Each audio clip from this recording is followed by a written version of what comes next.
কেন পৃথিবীর সবচেয়ে শক্তিশালী শিবধাম কেদারনাথ এমন এক জায়গায় তৈরি যেখানে আজও মানুষ ঠিকভাবে বাঁচতে পারে না?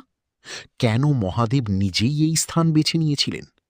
মহাভারতের যুদ্ধ শেষ হওয়ার পর পাণ্ডবরা ভীষণ কষ্টে ভুগতে থাকে, কারণ যুদ্ধ জিতলেও নিজের আত্মীয় স্বজন আর গুরুদের হত্যা করার পাপ তাদের মনে আগুনের মতো জ্বলছিল।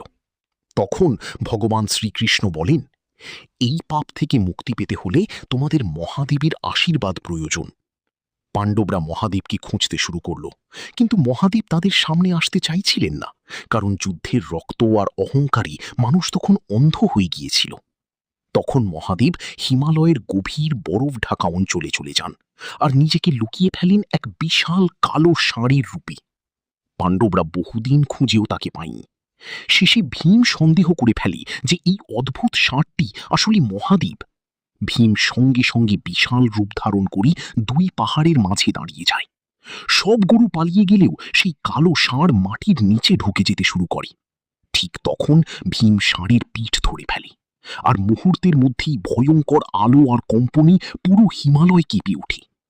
তারপর যা ঘটেছিল তা আজও রহস্য। মহাদেবের শরীরের বিভিন্ন অংশ হিমালয়ের 5টি জায়গায় প্রকাশ পায়, যাকে আজ পঞ্চকেদার বলা হয়। আর যেখানে ষাঁড়ের পিঠ প্রকাশ পেয়েছিল সেখানেই তৈরি হয় কেদারনাথ ধাম।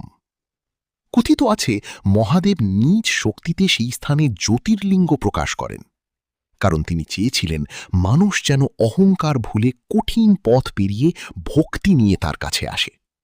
তাই কেদারনাথের পথ এত কঠিন। বরফ, ঝড়, মৃত্যু ভয় সবকিছু পার করে তবেই মহাদেবের দরজায় পৌঁছানো যায়।